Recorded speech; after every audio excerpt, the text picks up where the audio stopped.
జై స్వరాజ్య టీవీకి ధన్యవాదాలండి. మేము ఇక్కడ సర్వశిక్ష ఉద్యోగులము ఇక్కడ గత 17 రోజుల నుంచి మేము సమ్మెలో ఉన్నాము.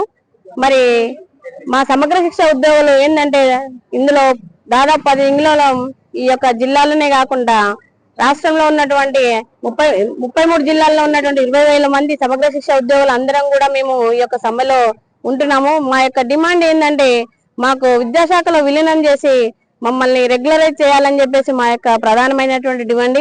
మరి ఇక్కడ వచ్చేసి నేను ఈ యొక్క సమగ్ర శిక్ష ఉద్యోగంలో పీటీఐగా అంటే పార్ట్ టైం ఇన్స్ట్రక్టర్ గా పనిచేస్తున్నాను. మరి మా పేరుకు మాత్రమే పార్ట్ టైం ఇన్స్ట్రక్టర్ ఉంది. మరి దానికి పేరు మాత్రమే ఉంది కానీ మేము చేసే పని మాత్రం ఫుల్ టైం. అంటే రెగ్యులరైజ్ టీచర్లు ఏ విధంగా అయితే 9 గంటలకు పేరుకి వెళ్తారో అదే విధంగా మేము 9 గంటలకు వెళ్ళాలి. అదే సాయంత్రం అదే 4:15కి మళ్ళీ మేము వాళ్ళతో పాటుగా బయటికి వెళ్ళాలి. మాకు వచ్చేసి జీతం వచ్చేసి 11,700. మాకు సంవత్సరంలో 12 నెలల జీతం కూడా ఉండదు. మాకు వచ్చి 10 నెలల జీతమే ఉంటుంది. కానీ మాకు అక్కడ పనులు ఎలా ఉంటాయంటే మేము మా యొక్క సబ్జెక్టే కాకుండా వేరే సబ్జెక్టులు కూడా లాంగ్వేజ్ సబ్జెక్టులు కూడా మేము చెప్పడం జరుగుతుంది. మాకు ఇంత పని ఉన్నా కూడా మాకు వచ్చే జీతంలో మాకు రానుపోని కిరాయిలు కూడా మాకు సరిపోవటం లేదు. కాబట్టి ఈ రోజు మేము అందరం ఏంటంటే సమగ్ర శిక్షలో ఉన్నటువంటి అన్ని వింగ్లను కూడా ఈ రోజు ఒక కుటుంబంలో చేరేసి మీ యొక్క సమ్మెను నిర్వహిస్తూ మరి సీఎం గారు ఇచ్చినటువంటి మాట ఏంటంటే హన్మకొండలో ఇచ్చినటువంటి మాటని ఈ యొక్క కాంగ్రెస్ ప్రభుత్వంలో వచ్చారు కాబట్టి అతనే ఇప్పుడు సీఎం గా ఉన్నారు కాబట్టి మరి హన్మకొండలో ఇచ్చిన మాటని మాకు ఎప్పుడైతే ఈ యొక్క కాంగ్రెస్ ప్రభుత్వం వచ్చేసిన తర్వాత మరి మీ యొక్క సమస్యల్ని మా యొక్క కమిటీని ఆహ్వానంగా పిలిపించేసి మరి ఛాయ్ తాగినంత సేపట్లో మమ్మల్ని రెగ్యులరైజ్ చేస్తారని చెప్పేసి హామీ ఇవ్వడం జరిగింది. కాబట్టి ఆ హామీనే మేము మరి సీఎం గారు ఉన్నటువంటి ఇప్పుడు విద్యాశాఖలో కూడా సీఎం గారే ఉన్నారు. ఆ యొక్క పరిధిని కూడా సీఎం గారు చూసుకుంటున్నారు. కాబట్టి మాకు న్యాయం జరుగుతుందని చెప్పేసి మేము సీఎం గారు ఏ విధంగానైనా కానీ ఈ కాంగ్రెస్ ప్రభుత్వంలో న్యాయం చేస్తారనే ఉద్దేశంతో మేము ఈ యొక్క సమ్మె చేయడానికి ఏంటంటే ఆ యొక్క సీఎం గారికి ఏమాత్రం కూడా కోపంతో కాదు, ఆ సీఎం గారికి ఒక్కసారి మా యొక్క సమస్యను గుర్తు చేయడం కోసం అని చెప్పేసి మేము యొక్క నిరసనలో ఉంటూ ఈ యొక్క సమ్మెని ఏర్పాటు చేసుకొని మేము గత 17 రోజుల నుంచి మా కుటుంబం మొత్తం కూడా సమగ్ర శిక్ష కుటుంబం ఉన్నటువంటి అందరం కూడా ఈ 17 రోజుల నుంచి ఇక్కడ నిరసన ఏర్పాటు చేస్తున్నాము. కాబట్టి సీఎం గారు ఏదేమైనా కానీ మిమ్మల్ని మా యొక్క డిమాండ్లను ఒప్పుకొని మీరు న్యాయం చేస్తారనే ఆశతోటే మీ యొక్క ఎంతో ఇప్పుడు ఇన్ని రోజులు మేము ఇక్కడ ఉన్నా గానీ మాకు ఏమాత్రం కూడా బాధ లేదు. ఎందుకంటే మీరు న్యాయం చేస్తారనే నమ్మకంతో ఈ సంతోషంగా ఈ యొక్క సమ్మెని ఏర్పాటు చేసుకొని ఈ యొక్క సమ్మెలో కూర్చుంటున్నాము. కాబట్టి మా యొక్క సమగ్ర శిక్ష ఉద్యోగులందరినీ కూడా మా మీద కోపగించుకోకుండా మమ్మల్ని అందరినీ కూడా రెగ్యులరైజ్ చేసేసి మా యొక్క ఉద్యోగాలకు మమ్మల్ని సంతోషంగా పంపిస్తారని చెప్పేసి మా యొక్క కోరిక.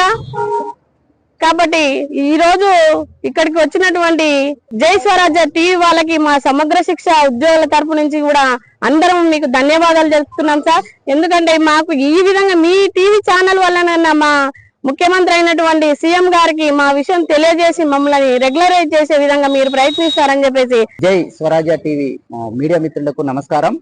మా ఎస్ఎస్ఏ ఉద్యోగ తరపున మేము నమస్కారాలు తెలియజేస్తూ మేము 22 సంవత్సరాలుగా దాదాపు 20,000 మంది సమగ్ర శిక్షలో పనిచేస్తున్నాం.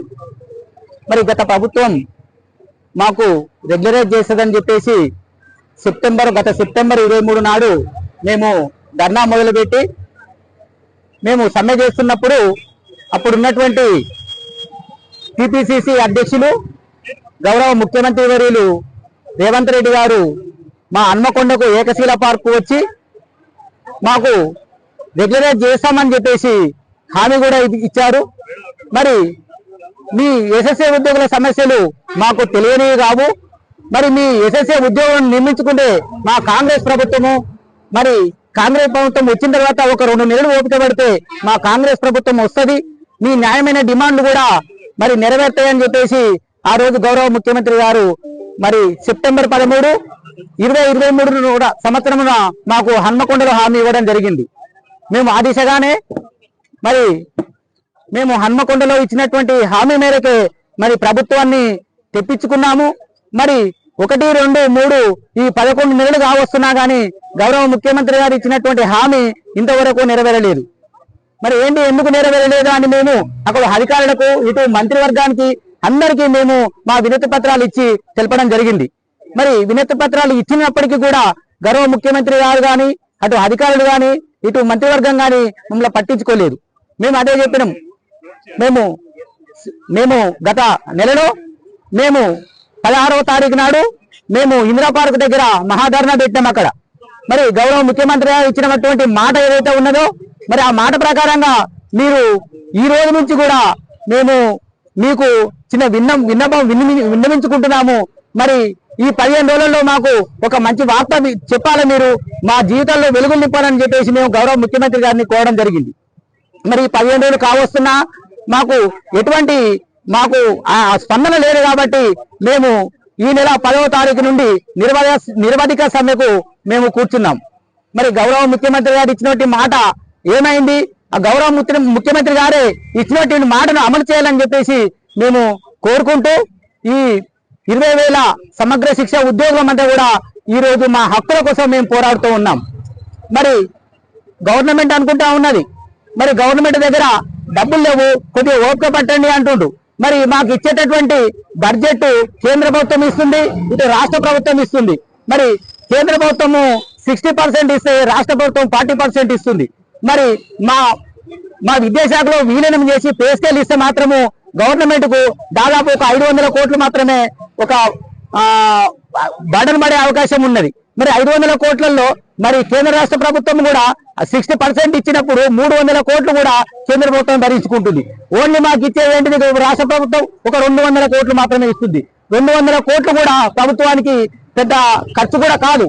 మేము ఎన్నో పథకాలు ఇచ్చినప్పటికీ 200 కోట్లు కూడా ప్రభుత్వం కూడా మా కళ్ళ దయా దాక్షిణ్యం లేకుండా కూడా ఈ రకంగా ఇప్పటికీ 18 రోజులు కావస్తున్నాము. కానీ మా మీద కూడా కనికరం లేకుండా కూడా మేము రోడ్డున పడ్డాము. మా పిల్లల భవిష్యత్తులో ఆగమైనాయి. ఇటు మన టీచింగ్ స్టాఫ్ కూడా టీచింగ్ స్టాఫ్ కూడా ఆగిపోయింది. కాబట్టి మీరు తప్పకుండా గౌరవ ముఖ్యమంత్రి గారు ఈ నిర్ణయం తీసుకొని మాకు వెలుగు నింపాలని చెప్పేసి కోరుకుంటూ ఈ అవకాశం ఇచ్చినటువంటి జై స్వరాజ్య టీవీకి ధన్యవాదాలు చెప్తూ ముగిస్తున్నాం. జై స్వరాజ్ టీవీ వారికి మేము మా సమగ్ర శిక్ష ఉద్యోగస్తుల పక్షాన ధన్యవాదాలు తెలియజేస్తున్నాం, ఇటు రాష్ట్ర అటు జిల్లా స్థాయి నుంచి. సో ఈరోజు మా యొక్క సమ్మె అనేది 18వ రోజుకు చేరింది. ఈ సమ్మెకు మద్దతు ఇస్తున్నటువంటి ఈ యొక్క మీడియా మిత్రులకు కూడా ధన్యవాదాలు తెలియజేస్తున్నాం. మా ప్రధానమైన డిమాండ్ ఏంటంటే మమ్మలను విద్యాశాఖలో విలీనం చేసి రెగ్యులరైజేషన్ చేయాలని కోరుతున్నాము. లేదంటే ఇక మరి ప్రభుత్వము ఖచ్చితంగా రెగ్యులరైజేషన్ చేస్తారనే ఒక నమ్మకం ఉన్నది. ఖచ్చితంగా రెగ్యులైజ్ చేయాలని కోరుతున్నాం.